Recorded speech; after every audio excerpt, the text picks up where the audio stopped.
Welcome to episode 3 of the Nightmare Hour. We're here, as you know, if you follow us on social media, we took a week off last week because it seemed a little silly to be talking about things while there were so many important conversations and voices and protesting happening for a week. So it just felt wrong to Adam and I to throw a movie podcast into the mix during that week.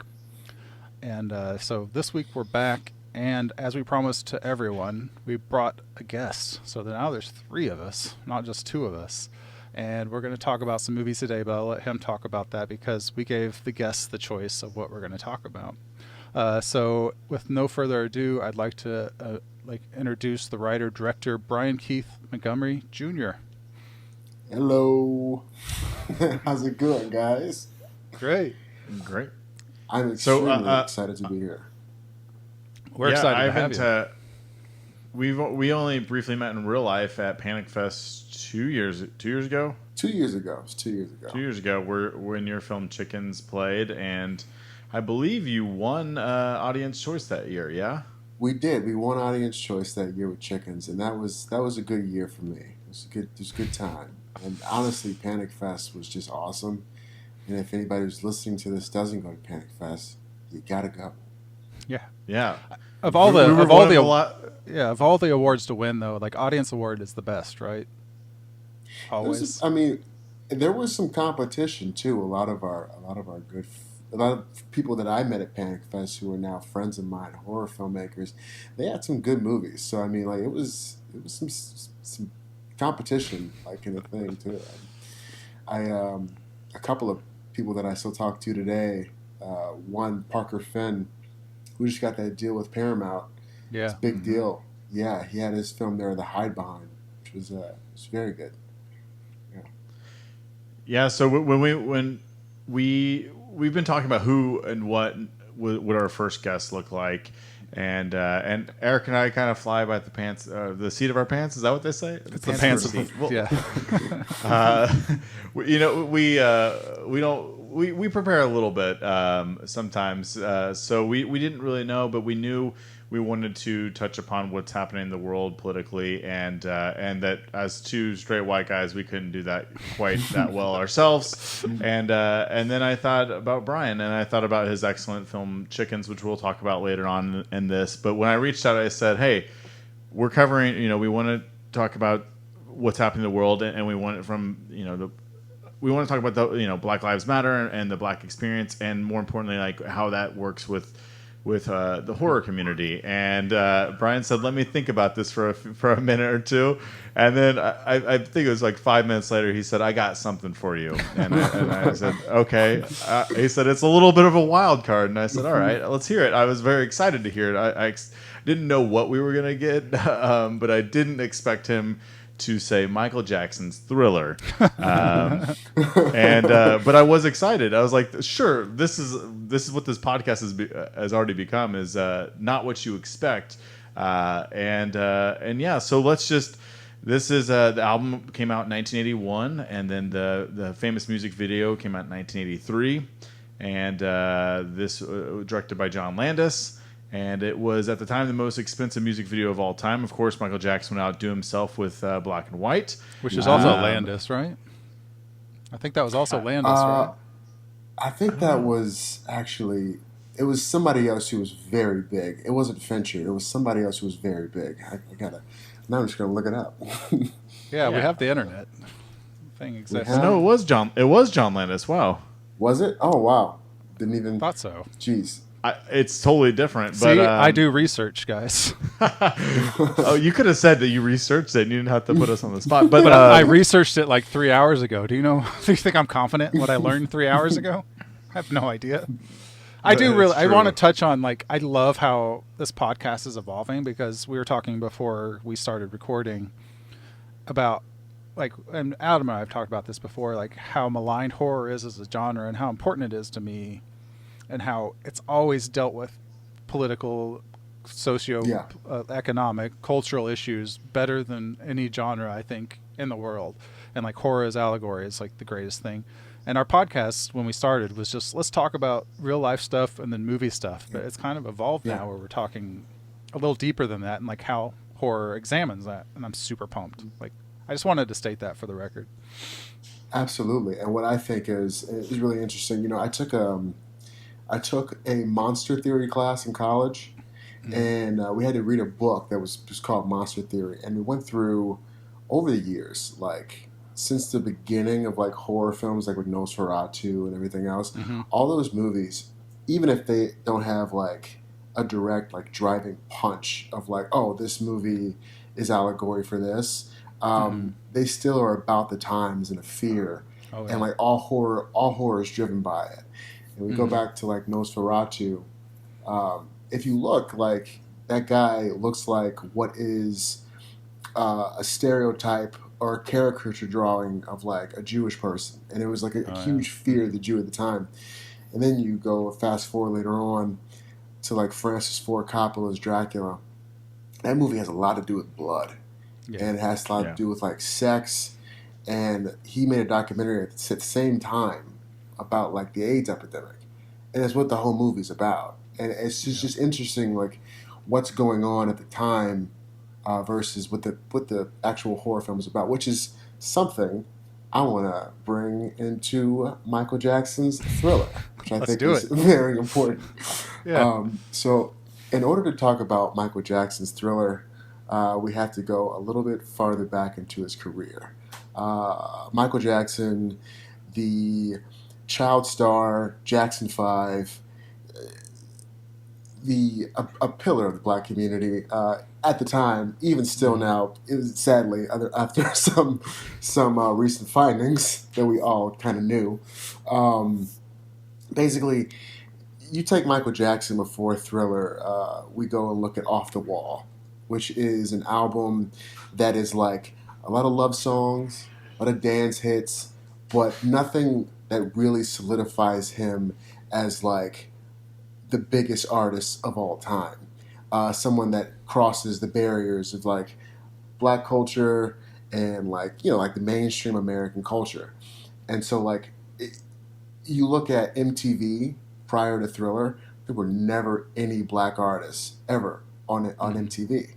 And with the release of the album Thriller itself, the head of CBS called MTV, and I can grab the quote. He said, "Are you really not going to put a black artist on your effing channel?"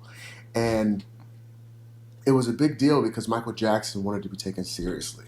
Yeah. He wanted to be thought of as like, I am Elvis Presley. I am the Beatles. And so he needed to kind of like maneuver over into that. And so like his music really changed from Off the Wall to Thriller because it was no longer love songs. There's some love songs on Thriller, but really take Beat It and Billie Jean and Thriller. And those are all songs that are really just like about how you can't, I don't know what the language on this podcast is, but you can't fuck with me was his thing. And he Fucks are always welcome shifting. Here. Fucks are always welcome. and it was this dramatic shift. And so for me, Thriller was the first horror film that I ever saw. And it is like that for a lot of like black kids as well. And, you know, Michael Jackson was the first person to ever be on MTV. And that was with Billie Jean. And so you look like just a couple months later, he premieres this 14-minute long horror musical on MTV. It's just like, it's this huge moment. I cannot begin to talk about like how no one had ever done that before.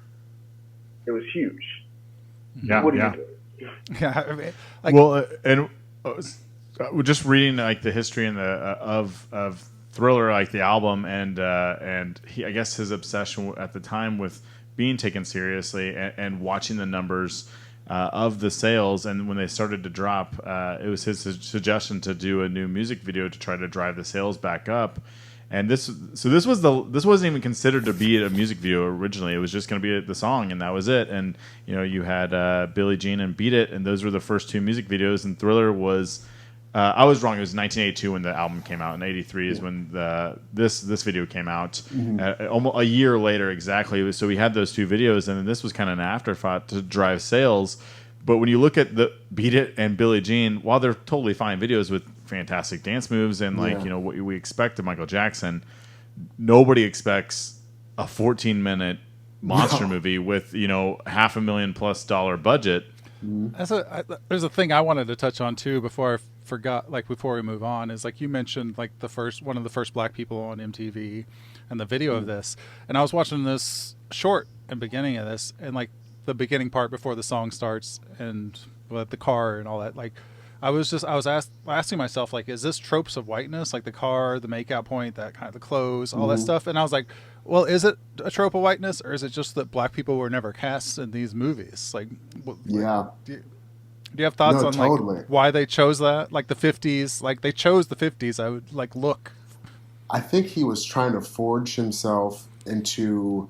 I forged an image of American culture with him in it, like that was so pure and clean, that was so different from everything else, like that black people had been seen as previous to that I had never thought about that until you said it. That it was like typically something we only saw, like white people like sitting in cars, like smiling and talking like the about bobby socks and like the hoop skirt and all that stuff. Letterman jacket every time. Jacket. Yeah. So one thing I did, watching this. We have to. I always forget that the song is only it's only 6 minutes. So this is this adds 7.5 minutes to that song. So there's a lot of musical breaks here. But the beginning couple minutes, I've seen this video a lot, but probably haven't sat down in like 10+ years and watched it with nothing else on. It's probably been longer than that actually, since I've just sat and watched it with nothing else happening, like a movie. And those first couple of minutes, like as Eric was saying, like I've never considered what that actually means. And you have Michael and his girlfriend playing what are historical white roles in the most white situation, going to make out point, and then he turns into a werewolf, which is cat. But on screen though, you hear them the townspepeople like coming to lynch him after he's turned into this monster, and it's like very clearly like I'm like, holy shit, I don't know if this is like what Landis and Michael meant, but boy does it play like this, and he's in a crowd full of white people.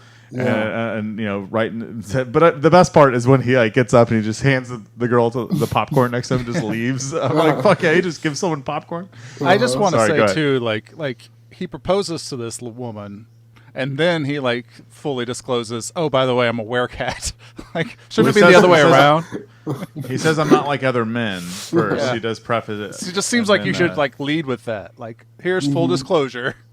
Still want to like do this. I'm not like other guys. Yeah. But there is I think you're right with like the traditional putting himself in horror stuff, because I mean you get Vincent Price, which is like the whitest of horror dudes, like doing the voiceover. So I'm glad you picked this. I just want to say, because I hadn't watched it in decades, and there's a lot there. Absolutely. And black horror did exist before like thriller, of course. You had like all those exploitation flicks like Blackula and was it Sugar Hill? This movie is like it's like we said, like it was the most expensive music video of all time at the time.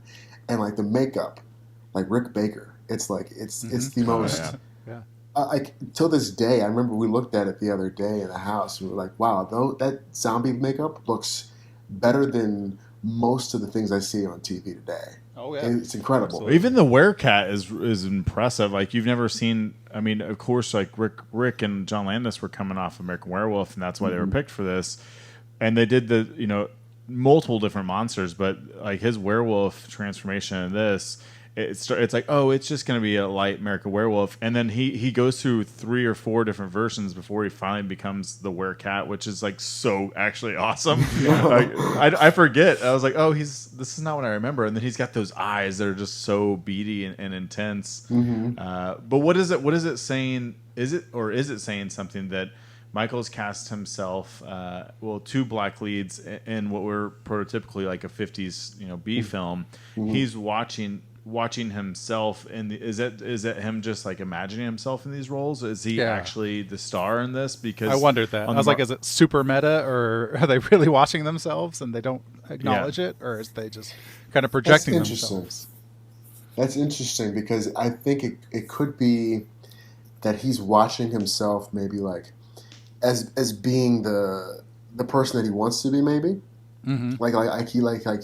If he's in he's in a crowd of all white people, he's just watching, like, because there is a big thing too in the 80s where like there was a big actors movement where, I don't know if you've ever seen Hollywood Shuffle, which is kind of this is probably inspiration for that, but like, you've seen Hollywood Shuffle, Eric. You just don't know it's called Hollywood Shuffle.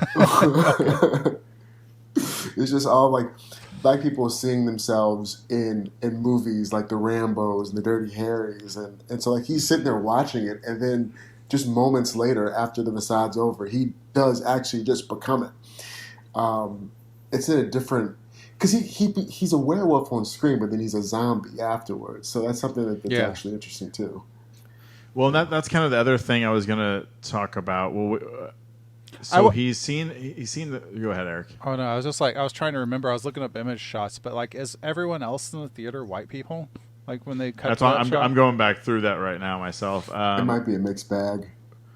Because that'd be interesting. Because Eric, we can't forget the intro to this video, which was added on after the backlash from that was like really confusing to me. Like I even have it in quotes here. He's like, "Due to my strong personal convictions, I wish to stress that this film is no way an endorsement of a belief in the occult."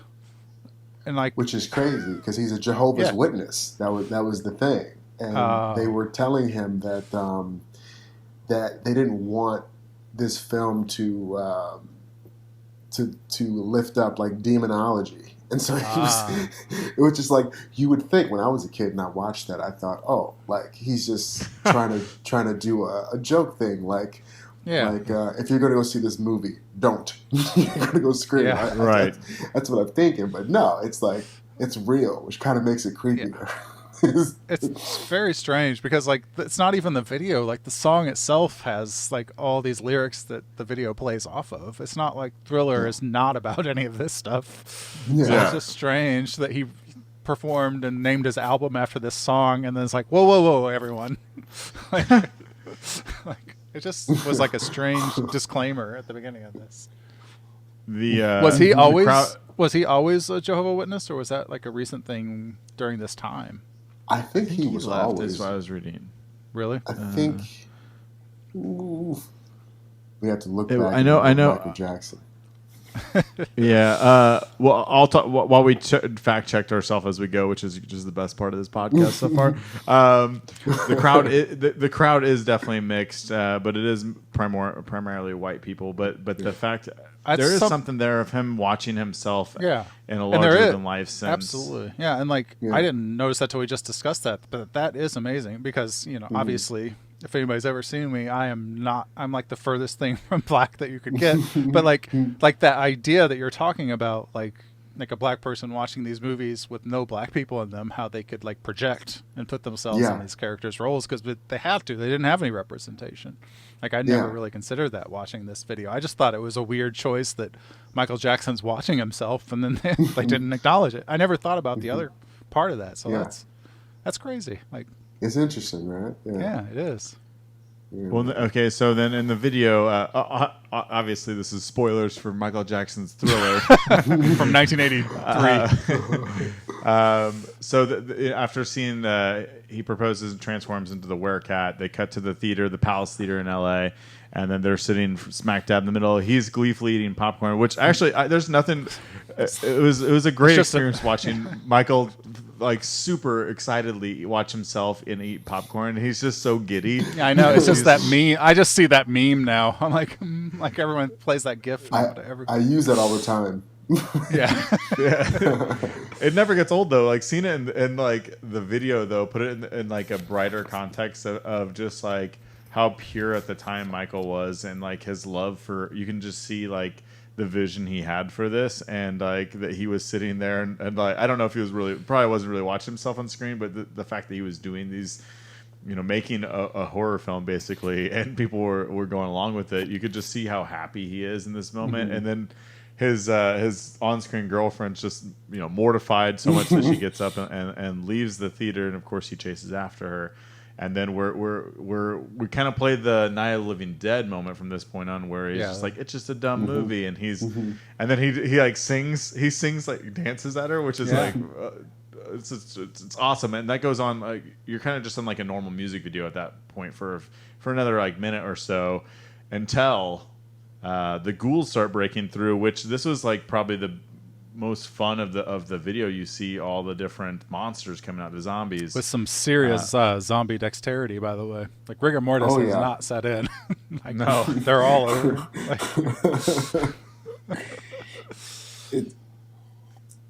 So then we get through. Let me see here. There's one thing I wanted to. I didn't have time to watch it twice. This video I've seen 1,000 times, but I do want to see if there's noticeably like one of the featured zombies is a rather large man. I need to know if he actually ends up dancing or if he's been replaced. So I'm gonna watch this dance sequence real quick because he's featured prominent. Oh, he's right here. So he's right before the dance move. He's featured prominently. He's closing in on him. This is real time, folks. Is he gonna dance? Is he gonna dance? Okay, I don't see him. Right He's now, gone. He is no. I'm just gonna play this through, and I'll let you know if anything changes. But right now, he's a blue bald man who's a rather large guy. He's featured throughout the video. He's not dancing, so he's been cut out and replaced by another thinner zombie, another person. Yeah, who can dance. But then of course we get the dance moves, and then but what is there anything larger in here at play? You have. All these ghouls and closing in on them, and these streets of LA, these like back alleys of LA, they end up going through, which kind of looks like they're out of the movie Demons to me. Well, then they go to that dilapidated house, which is another like horror movie like trope that people use all the time. Do you know? Do either of you know if like Michael Jackson actually liked horror movies? Like, was he trying to insert himself? He loved horror movies. He was a big fan of really. I think it was. I had a friend of mine who was really good friends with Michael Jackson's bodyguard, and so he got to go to Neverland every so often. And supposedly in his theater, and this wasn't an understatement, he had like the means to get any movie, and like his library in his theater was just like. Probably beyond like Quentin Tarantino. He was obsessed with films and watched movies all the time, which is kind of crazy. You think about it. I guess it makes sense when you get that huge of a personality. You can't just like go out to get ice cream. So what else are you gonna do? What is he gonna do? So it makes sense, I guess. I think the ending, at least the ending shot, is also just kind of like. There's a lot to be said there too. I think it's more than just like a button for the music video. I mean, because he goes back to being this like handsome, nice guy, really cool, and it's just like no, all that was a lie. And then he turns around and does it to the audience, and like he's not doing it to her, he's doing it to us. And if we go back to that theme of Michael Jackson showing the world like who he is, it's like don't sleep on me. Because like I am that guy. Like don't do it. Yeah. Is that? Do you think that goes along with his journey to become, the king of pop? I guess like, well, not just that, but like Bryian was saying, like he wanted to be taken serious from his teen years to his. Even though he's a very young adult here, like to his adult years, is that him literally saying, "I'm bad"? Yeah, absolutely. Why did you use another album? Like you could have used anything else, but you used another album title. It's so in plain sight too. Like look at those hits off his album. Got Beat It. Yeah, he got that. It's like, oh my god, this is it. I have oh, sorry, I didn't mean to interrupt, but like. I have like a personal story too, because I just remembered this when we were talking. Like I kind of blocked it out because it's a whole crazy part of my youth. as I was raised like fundamental Pentecostal, like super Christian, culty school. They didn't teach math; they just taught God. Like it was like serious. And they had a day where everyone was supposed to bring in like Michael Jackson's Thriller album, and they burned it. What? Yeah. You're kidding. No, they made like a pile of the Thriller album and burned it, and that was like this thing of like. And I wonder now if it had more to do with what like the demonology, or if it was just like the blackness. Like no, because there's no black kids at the Pentecostal school. Like that is terrifying. Yeah, it was like looking back, burned records. Yeah, like I didn't think it was real. I mean, you hear that, you don't think it's real, but like I kind of blocked it out when we were talking about this, and I remember the cover because he's the laying Michael Jackson and all that. And like, burning. I remember it getting like broken in half and then like burned. And vinyl smells terrible when it burns. By the way, it's not a good idea. But that is something to put in a movie. Like that's a crazy image because you know like they have that in Strata Compton. When the whole world's against NWA and they're like running over the records, like, well, they paid for them, so fuck it. I know to burn Thriller albums. I know it is the top selling album I think of all time. Still, is it? I think it is still. It might be, but yeah, they definitely purchased a copy because they're like, so. That was before people knew like when you bought something, money still went to somebody's pocket. I know, right? It's worth it to fund Neverland Ranch if you can burn the shit out of it. I guess I don't know, but it was it was a strange time. Like, and that ties into like because I grew up in the Midwest, in that world. I mean, no part now. I escaped. It was too fucking nuts. I was like 16 years old, and I'm like, I'm out. Everyone, you're nuts. But like being raised that way, like it was like this very like cultural war, and it wasn't necessarily just racial at that time. It was like there's Satan's people out there, and then there's us, and I think that kind of like relates to everything that's going on now. It's just like this. Totally. I'm getting off on a tangent, but like I do remember that very specifically, seeing Michael Jackson's face wither up in flame. And what if I told you that? You will never guess who has the #1 selling album now, topping Michael by 5. You're shocking low. I looked it up. I think it's trash because it is a greatest hits album, so that alone is like not real. That doesn't really count. That's cheating, yeah. But it is the Eagles, their greatest hits. What? Gross. That is horrifying. But let's get back to Thriller and for a few more minutes. So that final shot. So as the video plays out, Michael turns into a ghoul and dances with him, and then they finally surround his girlfriend, and they're getting closer and closer and closer. Well, I guess first like we have the very awesome reveal where he like turns around to the camera and he's now a ghoul, which his makeup is awesome. All the makeup. I think he's back to Werecat, right? No, he's got that sunken eyes. He's the full ghoul. At the end, he's got the Werecat. He's got the right? gold eyes. Yeah. Oh, like right before, yeah. Yeah. But then they surround his girlfriend, and then she, of course, she cowers in the corner, and then she wakes up on the couch. He's like, "What's wrong?" So I don't know if there's anything more to that other than like. I don't know. Like, I think that's just. I think it's just the more of exploration of like all those horror movies we saw from the 50s. Mm-hmm. Like, there's always got to be that final like sting where you're like, oh, everything's not safe. But like, it's like you're waking up from this nightmare, but like, no, it's still there. It's just quiet. Also, the house they're in is so cool. Like, so I mean, it goes full Night of the Living Dead. She's like, chased by zombies essentially into an abandoned house. Only what changes is like, I mean, they're bursting out of the floor. It doesn't even make sense. Like, but this scene is like so well like directed, and I remember this being like the part that actually really scared me as a kid, because they were just bursting out of every crevasse. It's terrifying. It is. It's terrifying. It's like, do we want to? Oh, go ahead. I'm sorry. Oh no, I was gonna say, man. When you can watch that as a kid, you're usually shielded from watching everything else when you're a child.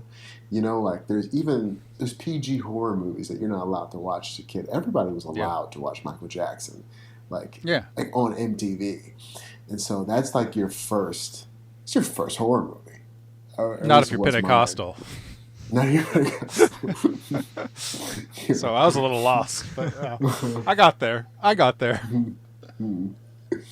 But do we want to talk about like what a shitbag John Landis is, or do we just want to skip over? Oh, we should. We should talk about that for a little bit. It's funny. All right, it's funny, dude. Because so the video ends with his eyes glowing gold again, just like the werecat, which is a little confusing. The werecat, but I guess like he's double monster. He's bad. He doesn't have to choose. He's bad. Yeah, he's bad. It'll take us 5 years to get that next album, but.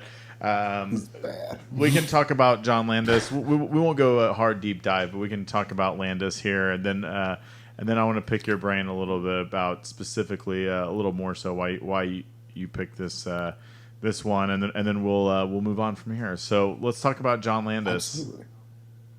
Dude, okay, so I'm a prop master, right, in the industry as well as my filmmaking. My day job, I'm a prop master, and so. I often work around a lot of old timers and stuff who were like alive and working during like, when Landis was at his peak. The fact that he's still working today is madness, and like the spawn that he created, his son, who's a sexual Are we gonna predator. talk about Max? Oh my God! We can talk about John for a second. I think about this because I work long hours on film sets, and there's rules for a reason. A film set's a very dangerous place. So you about John Landis and this night on the Twilight Zone movie when like you have Vic Morrow, who's a great actor. You got all these kids, and they're out in this field. There's helicopters flying over. You got the AD telling them, "Hey man, you gotta stop. We can't shoot the shot." No, I want it. I want the shot. And they're on this long ass day. People get tired. People get killed. And if you ever ask anyone on the set who killed those people, it was John Landis. He's a murderer. Yeah, it was midnight too, right? Like the kids shouldn't have even been there. It was against so many union laws, and they just did it because they had money. Well, when I was doing research for the thriller and looking up John Landis, there's Eddie Murphy has an interview in Playboy, and he's talking about how he brought him on. I think it was Trading Places that he brought him on for, and Coming to America. Yeah, that's Coming to America. That was the one. That was the one. Thank you. See, I can't trust my research from 3 hours ago. It all goes. But he was talking about how John Landis was like he brought him on to try to give him a second chance because he just went through this court thing and like his career was done. Yeah. And so he's like, he was my friend. I'm gonna bring him back on.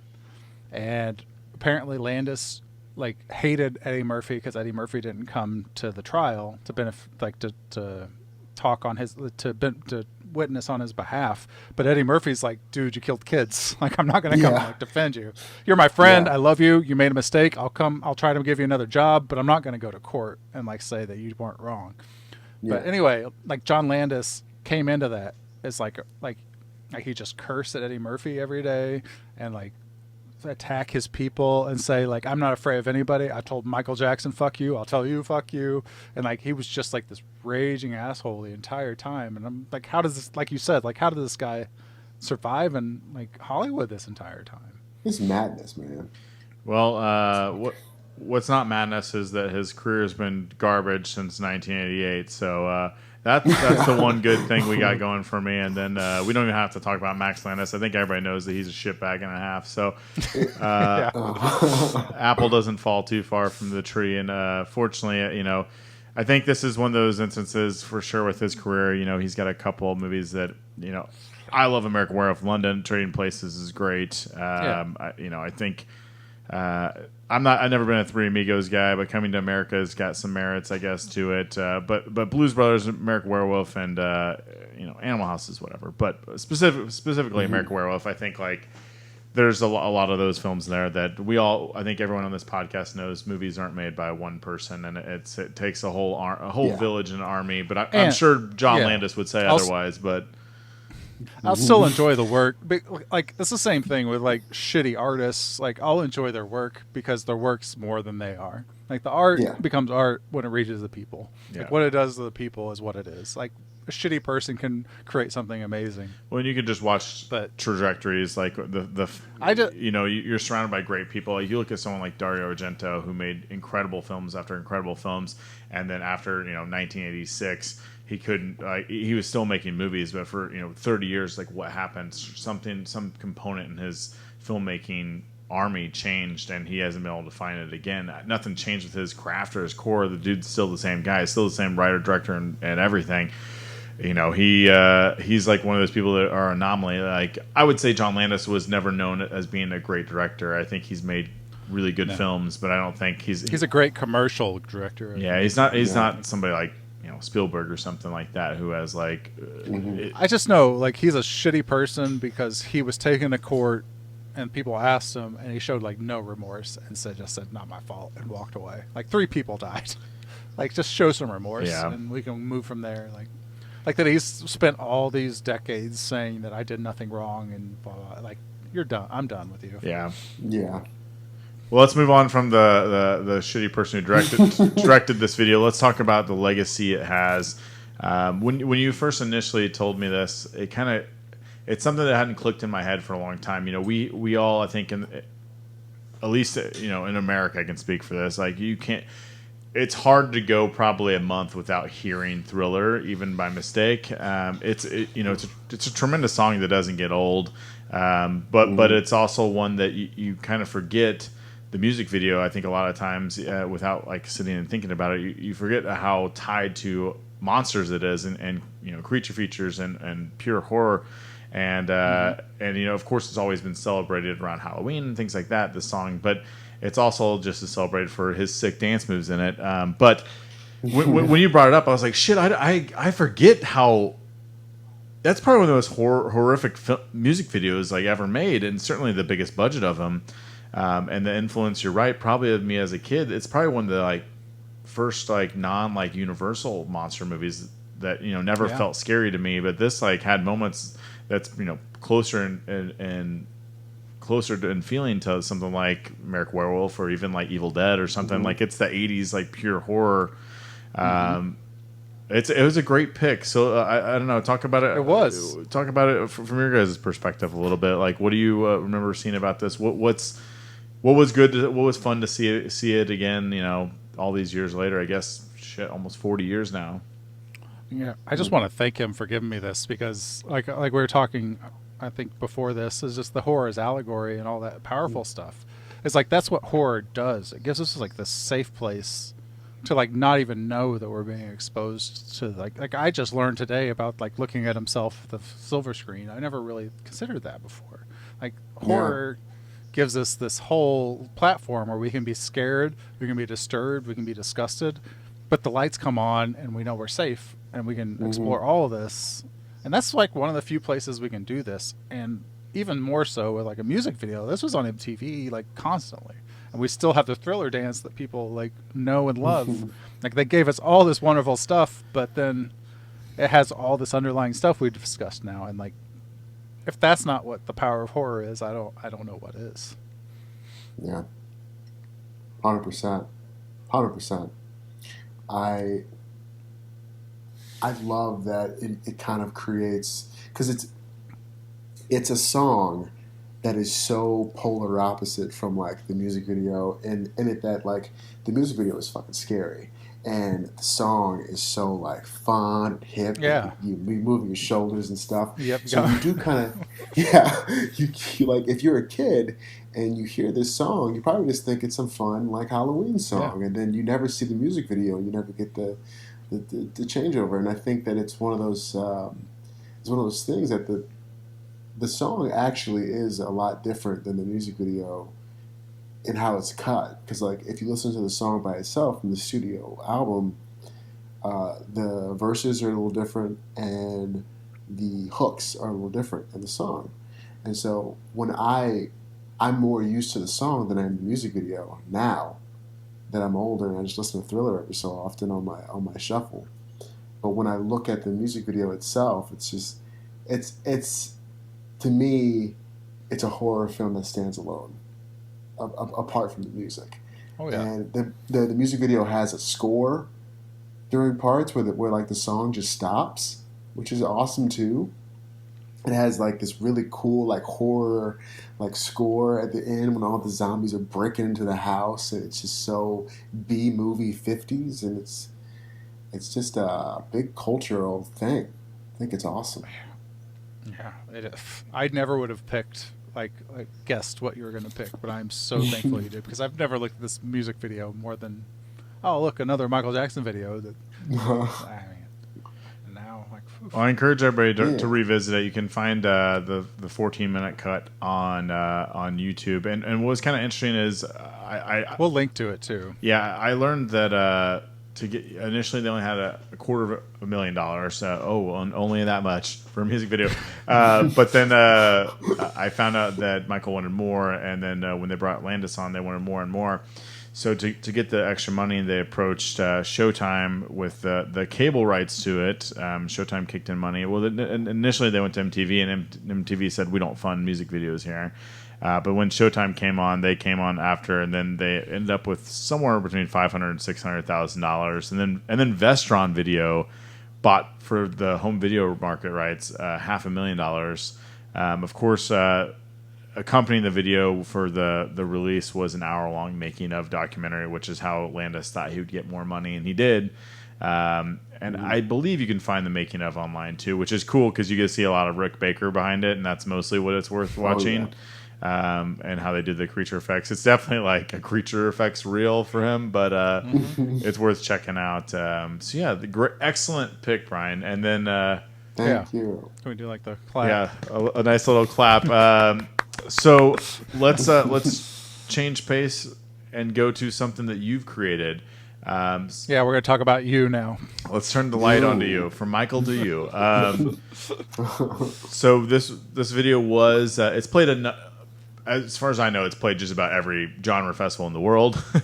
It's played pretty much everywhere that you've submitted it, I'm guessing. It kind of, it's surprising how many places that short is played. It's not surprising. It's So let's talk about the genesis of this. If you want to quickly give the one word or the one sentence synopsis for people who haven't seen it, and then we'll talk about the making of rather than the spoiler kind of territory it gets into. But actually, the premise is, I think what's great about this film is that you kind of know where it's going to go the entire time. So your concept's more of a in the moment type of film. But go ahead and set us up with what Chickens is about, when you came up with the idea, when you made it, and then we'll kind of chat about it a little bit. Absolutely. So, the baseline of the movie. You start off, a black kid is dead. 2 cops are standing over his body, and the kid's 2 friends are sitting in the booth wondering what happened, and that's where we start. And so the movie is about these 2 cops who basically try to cover up the killing of this kid. And it's something where it's the quickest I've ever written a screenplay, which is very crazy, because I mean usually it takes me like months to write something. I think I wrote it in 6 hours, and wow. It was because the movie just came really quick to me. It was one of those things where I was like, oh, I need to write something that takes place in one room for budget reasons, and I just want to write this film really quickly. And the ending as well, which is like the big kicker, which I want to talk about here. You guys can go watch it. Yeah. It'll come out soon on online.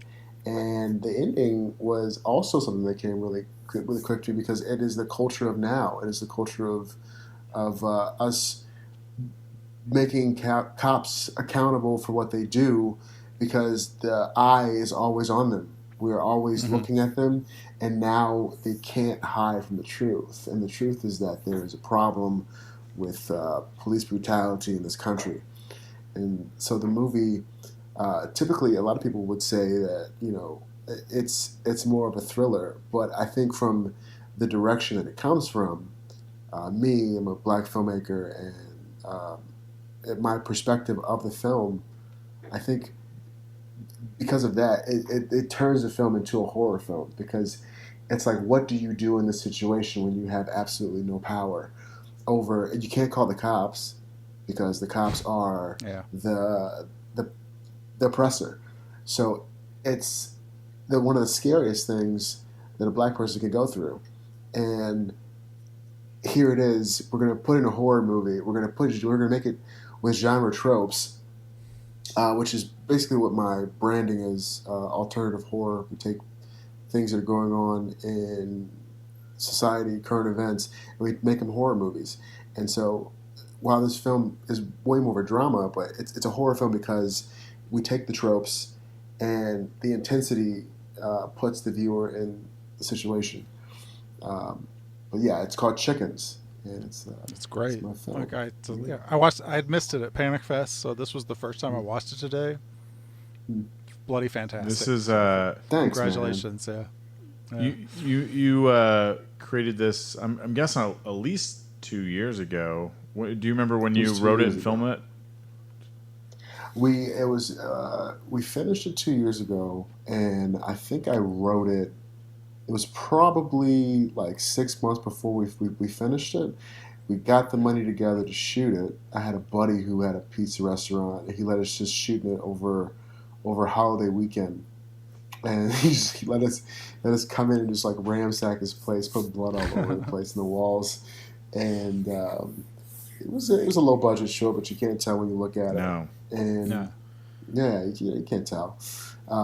But yeah, it was 2 years ago, and it's more relevant today than it was when we made it and we Oh, yeah. and put it out 2 years ago. That's what's going to be shocking to a lot of people, I think, because it's not been released online yet, is that it feels like you're responding to something that's happening current day where, first of all, we should all be honest with ourselves and say that this has been happening for, more than just 2 years, more than just today. It's been happening for hundreds of years. Centuries. Yeah. And, and your response is, this was a couple of years ago, and it wasn't something that you made on a whim today. Even though I'm sure we'll see a lot of people responding to what's happening, but you did it, before the Cultural Revolution has happened. And I it's a movie that I'm shocked that I'm very excited that it's being released right now, but or soon. You don't know the exact date yet, right? The short was supposed to drop on Monday, and we were having a little bit of thoughts that like the movie's very intense, and so like the company that releasing it with Alter, we're figuring out the direct perfect time to do it, and we're gonna sandwich it in with Q&As and to talk about the film, and I'll help raise some money for the bail funds is going right now for protesters and everything and whatnot, and just have all our chickens in a row before we release the movie. Did you just do that pun on purpose? I did that pun, and I realized midway through the sentence it was a pun. Well, you also said, well done. You also said very dramatically, and I saw your face, and I was like, am I going to laugh at this? I don't know. He said, I consider this to be more of a thriller. And I was like, oh my God, I don't know. I don't know if he meant to, but he had a pause, and I was like, I'm pretty sure. So can I ask one question that's just flirts with spoilers, but not really? Because it was really interesting to me, the third party observer, the white person. Mm-hmm. Was there a specific reason you chose for that person to be hard of hearing? It's a question I always get. So the reason why I chose her to be deaf, and she's a deaf actress.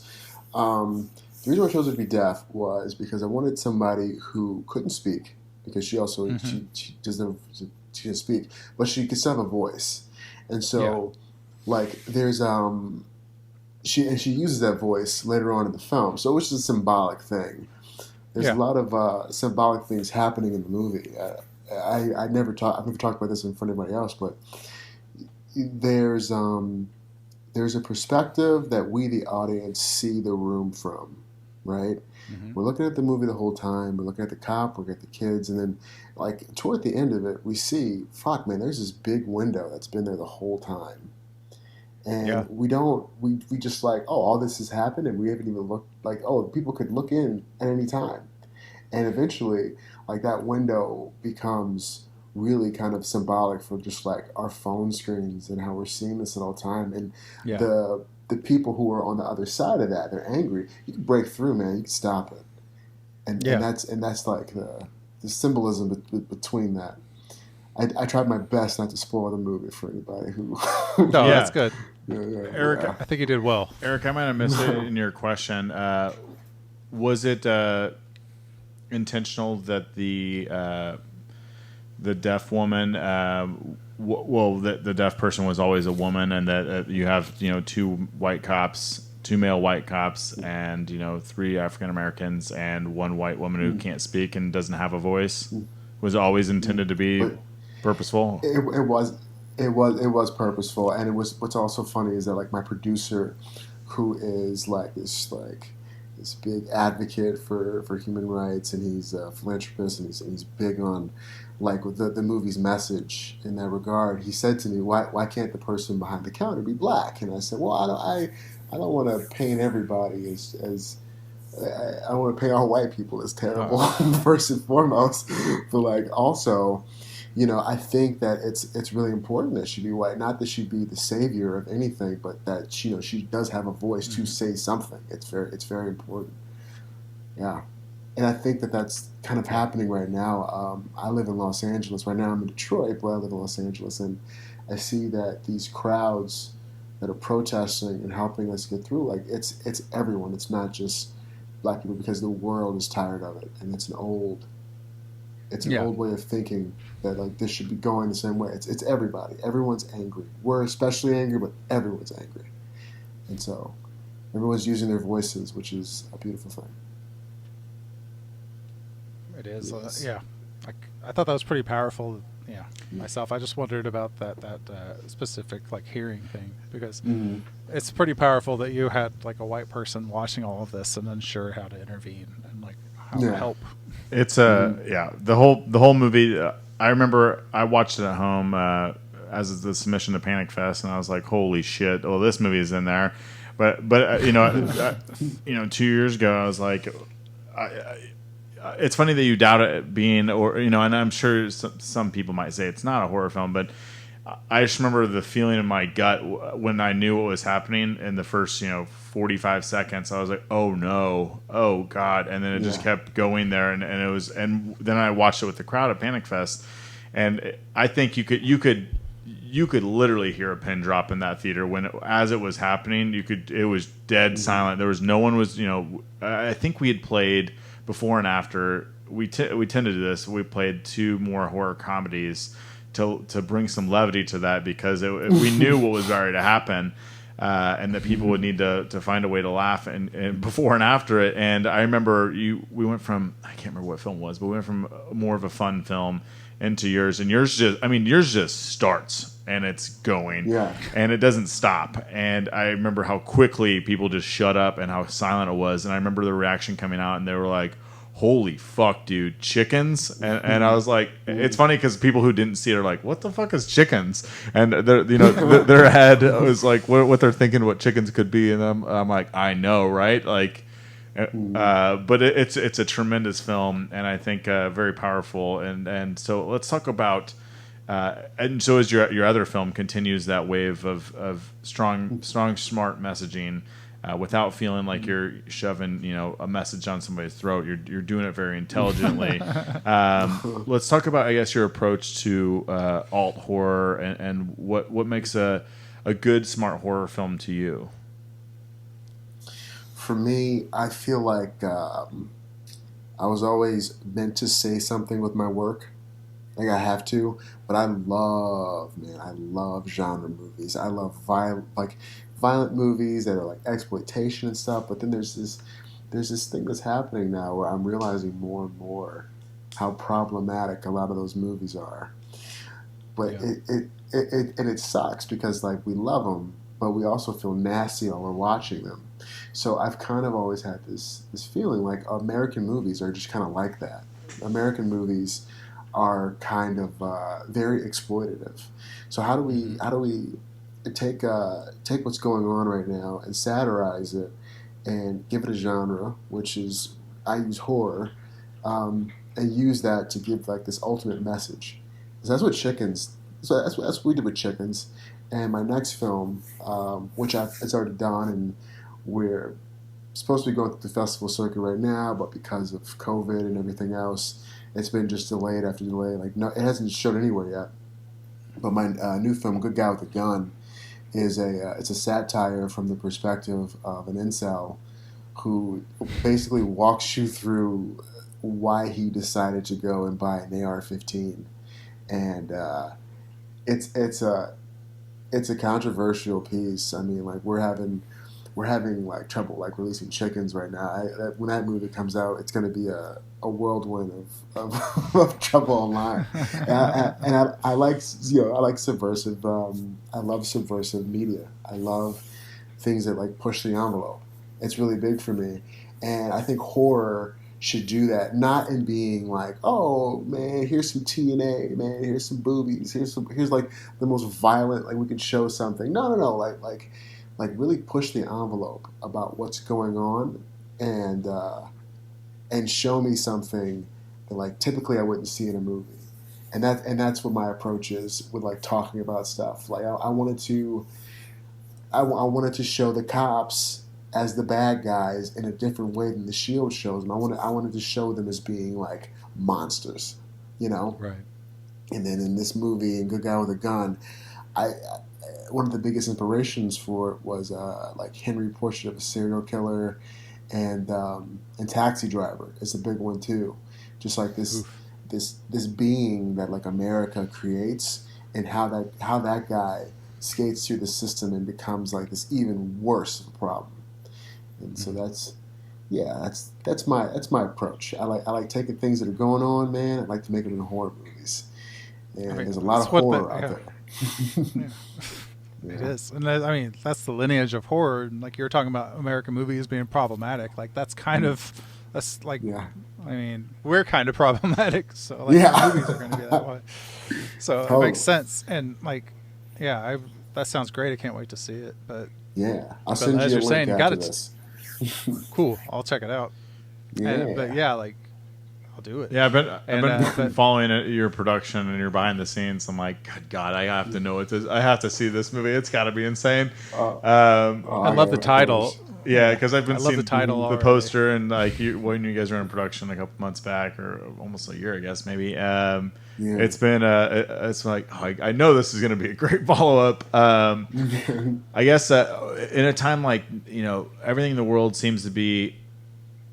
For some people, they say everything seems to be on fire, but for a lot of us, we're seeing like the start of actual like progression and change, and it's been forever coming. But for somebody like you, who's just now starting to get your foot in the door as a filmmaker, and who has, you could say controversial films, but I think movies that are saying something. And I don't think that what they're saying is that controversial. I think they're shedding lights on places that need to be shed. Are you finding yourself in a more creative position right now with things the way they are, or is it just like the world sucking everything away from you, or what is everything like as somebody who's just, I remember when your chickens hit, it was just everywhere. Like everyone was raving about it, and the last 18 months has been like you finally doing what everyone wants to have happen, and then of course you got your new film, and coronavirus happens, so all the festivals are closed, and then fortunately, not, good things are starting to happen in the community that have been a long time coming. Are you inspired by this, or are you like struggling, or what? How is it for your mental, your psyche, and everything like that? It's been an interesting time because. The movies that I typically make are like not exaggerated, but like the satires in so many ways. But Chickens is so real right now that like I'm like, oh wow, like this is my style of cinema is kind of like becoming like even more of a reality than it already is, and so that's kind of freaky. I mean, I've been taking this time to write my next film, which. We'll have to talk about some other time because right now it's still in the mix. But I mean, with everything that's happening right now, I've just been thinking more and more and teetering with the ideas because I don't know what America is going to look like after like in 2021 or 2022. I have no idea. I have no idea what anything is going to be like. I don't know if we're going to dismantle police in Minneapolis, what that's going to look like, if that's a good idea. I have no idea. I know we're talking about giving less money, but like the idea of defunding the police, the words themselves, it's a bad slogan. They got to change it to reorient. Reallocate the police. Reallocate the funds, the police funds, Yeah. which isn't as catchy as defund the police, but Yeah. they gotta they gotta do that. But with everything happening, I don't know what the future looks like, which is scary in itself, and it leaves a lot to the imagination. I see a lot of movies going kind of like how we did in the 2000s. Everything got really goofy, and movies we saw a lot more sci-fi that was a lot more like based outside of reality. But I never see myself doing. If I make an allegory, a horror film, if I make a movie, it's going to be like kind of dead on. Even if people are trying to escape and using escapism in the film, yeah. Hope that answered the question. Yeah, no, I think you did. I think it's it's a crazy time, and you're right. Like, and for a lot of us, I think all three of us here are Eric and I are both filmmakers as well and writers, and it's just like it's hard to kind of process when, like at least in this moment, it feels in a way that writing a movie is almost secondary to what I should be doing, and I should be like shining lights on spots that I can and be helpful wherever I can, and try to use and that's what we're trying to figure out here is what we want this podcast to be. And I think while we don't want it to just be like a message podcast that's just like ramming down everyone's throat whatever we want to be the right way, we do want to horror's always, even by accident, responded to something. I always remember George Romero's like talking about casting and how he casted the best person, and he didn't mean it to be a message, but then it's like, holy fuck, how could you have not meant that to be a message? Like, I understand, like, you're the best actor and you're in a low budget here, but like, can you imagine Night of the Living Dead without a black lead? I can't. Yeah. I have a hard time believing that was what's the word, serendipitous.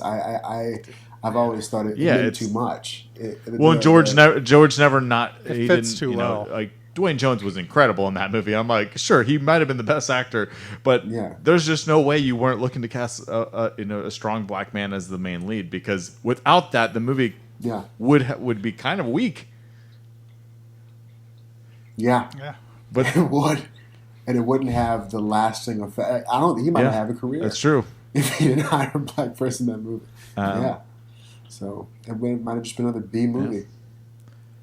Absolutely, it's great though. It's great though. I mean, but then you have Fury Road too. Just not the same like topic, but he's just like, I just did this. I didn't realize I was doing a feminist message, and you're like,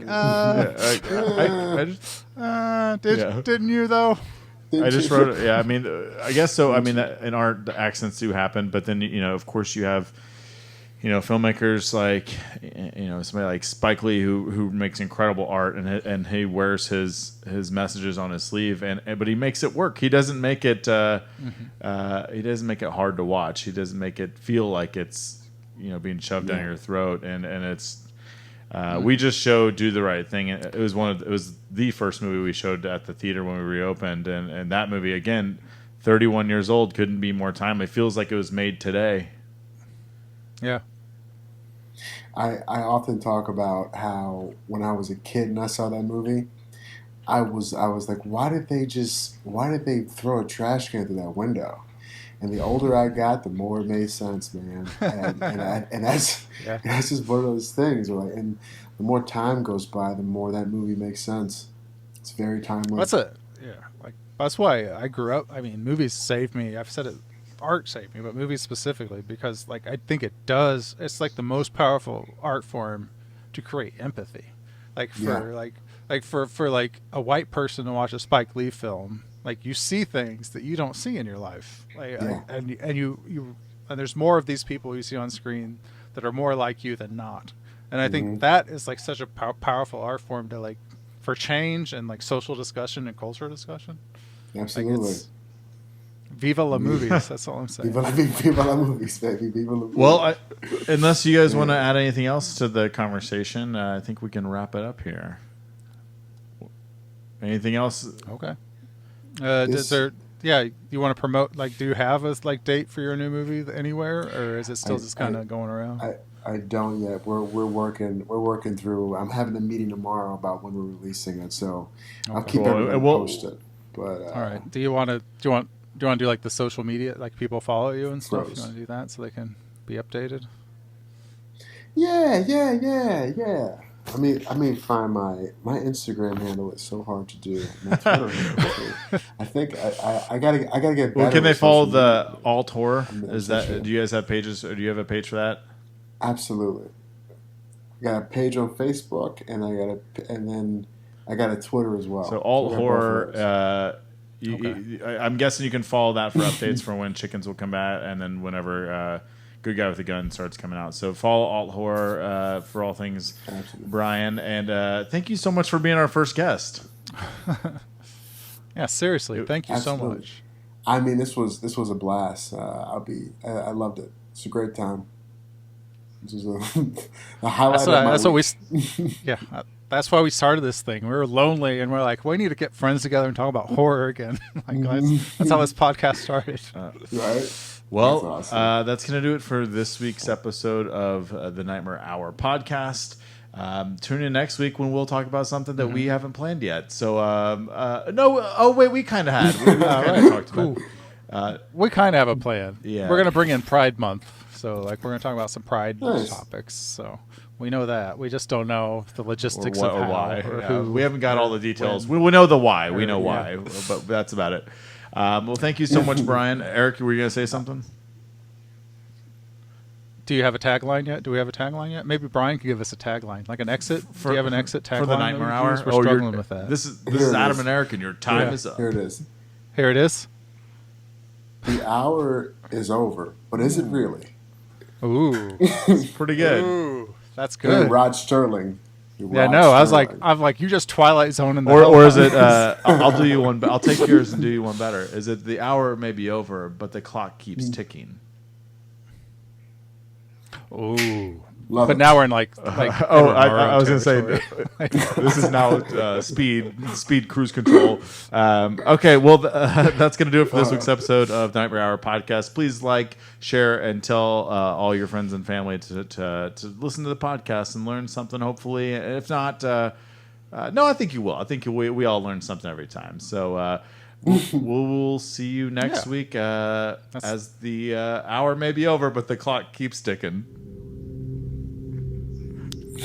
You couldn't say it with a straight face.